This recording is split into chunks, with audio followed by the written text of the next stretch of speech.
Now let's discuss total pressure drop in double pipe heat exchanger. So basically pressure drop happens due to the friction between the fluid and the pipe. Secondly, and due to the entrance and exit effect, and the third due to the static head and the momentum change. So for the pressure drop due to the friction, we have derived this equation in our pressure drop in heat exchanger lecture. The pressure drop due to the friction, this is the fanning fraction equation. So by using this equation, we can easily calculate the pressure drop happens due to the friction. We have to just modify this equation. For the double pipe, we have to multiply by 2, and instead of this di, we have to put the hydraulic diameter, which is dh. Now this friction factor depends on the Reynolds number and the roughness of the ratio of the roughness and the inner diameter. So this figure shows the relationship which is deduced by the Moody from the experimental data. This graph is from the experimental data, for the fully developed flow. So from this graph, from the value of Reynolds number, we can easily find out the value of frictional factor for the different tubes, okay, different materials of this tube, and from the value Reynolds number of the fluid, we can easily find out the value of frictional factor according to the configuration and according to the material and according to the flow.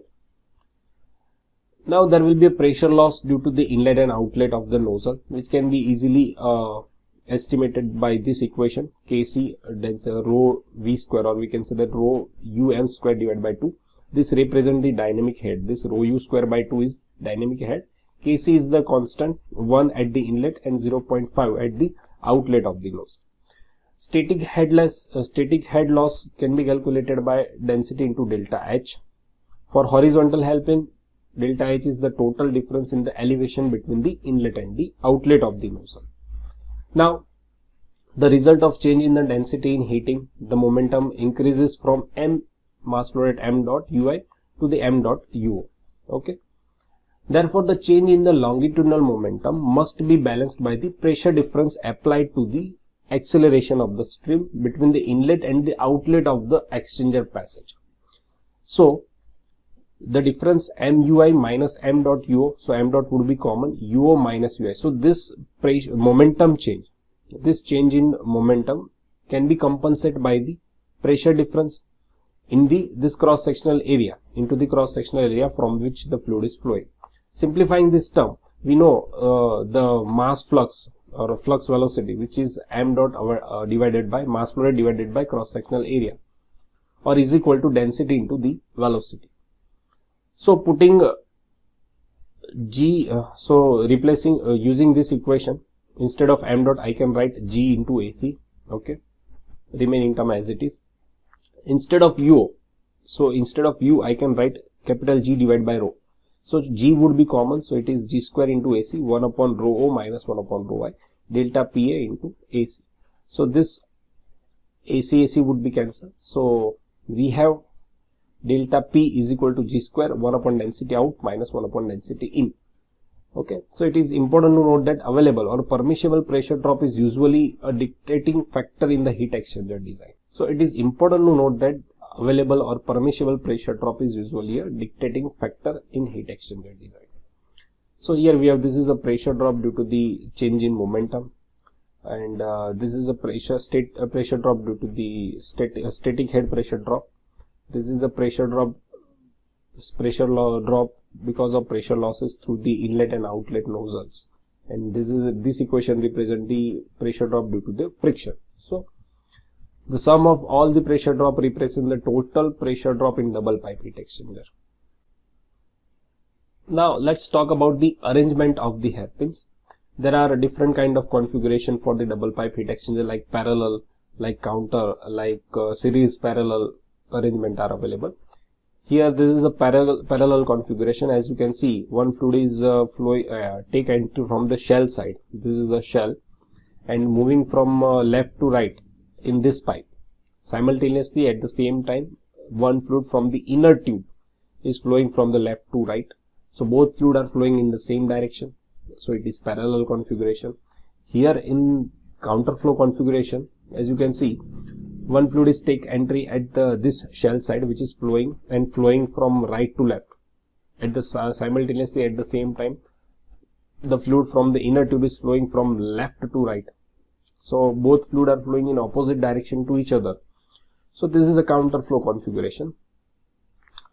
When there is a situation when design dictates a large number of hairpins in double pipe heat exchanger to accumulate the required heat transfer rate, it is not possible always to connect both annuals and the tube in series for a pure counterflow arrangement. So a large quantity because the large quantity of fluid flow through the annuals may result in high pressure drop caused by the high velocity, which may exceed available pressure drop. So in such conditions, in such circumstances, the mass flow may be separated into a number of parallel streams, and the smaller mass flow rate side can be connected in series. So which represent the parallel series arrangement. So this configuration represent the parallel series arrangement. So here you can see that one fluid which takes entry from the shell side, it is going to be continuously in a series. So it is take entry from this side, flowing from this first pipe, take a U-turn, flowing from this second pipe, now going to take entry at the same temperature at this first at this pipe, take a U-turn and take exit from this passage. So this is a series. Now simultaneously the another fluid is going to take entry at same time from this both inlet, which are going to flow from this one fluid, same fluid, but flowing from this pipe as well as at the same time flowing from this pipe. This fluid is coming out from this pipe at the separate exit, and this fluid is coming out from this pipe at the separate exit. So this is a parallel, and this fluid is flowing in a series way. So this is represent the parallel series arrangement. So this is a two double pipe units. This is first unit for the double pipe. This is a second unit of double pipe. So this figure shows the two double pipe unit in series on annuals, because this shell's fluid is in series. Okay, and parallel on the tube side, the fluid which is takes entry in the both of the double pipe unit in a tube side simultaneously. Okay, so two double pipe unit in a series on the annual side and in parallel on the tube side shown in figure. The inner pipe fluid is divided into two streams, one facing the hotter fluid in unit 2. So the one, obviously, suppose the hot fluid is take entry at the shell side. So the temperature in this unit, the temperature of the hot fluid in this unit is much higher as compared to the temperature of the hot fluid in this unit. So the inner pipe fluid is divided into two streams, the one facing the hotter fluid in unit 2 and the other facing the colder fluid in unit 1. For the inner pipe, a new heat transfer coefficient must be calculated, because in our parallel flow configuration and counterflow configuration, we generally use logarithmic mean temperature difference, which is Q UA delta Tm, in which delta Tm represent the mean temperature difference. And for parallel and counter, we just find out by theta 1 minus theta 2 upon ln theta 1 by theta 2, which is temperature difference at the inlet and the outlet. Now for the cross flow configuration, we multiply by the factor F and we find out the value of that factor. Now for such kind of arrangement, each hairpin section different amounts of heat transfer rate. So delta T will be significantly different for the LMTD. So LMTD is not going to be used for this kind of arrangement. So what we can do in such case, the true mean temperature difference can be calculated by using this equation, which is delta Tm is equal to S in bracket TH1 minus TC1, which is maximum temperature difference for particular heat exchanger. Now what is this S? So for one series, these all equations are derived by the Kern, which given by Kern. So for one series hot fluid and N1 parallel cold streams, the value of S can be found out by using this equation: 1 minus P1 upon N1 R1 upon R1 minus 1 ln R1 minus 1 upon R1, 1 upon P1 raised to 1 upon N1 plus R1, where P and R can be found out by using this relation. For one series cold stream and N2 parallel hot stream, the S can be determined by using this equation, where P2 and R2 can be found out by these relations. The above relations are derived by the Kern, and the derivation or proof of these equations are based on graph which is given in book by the Khan.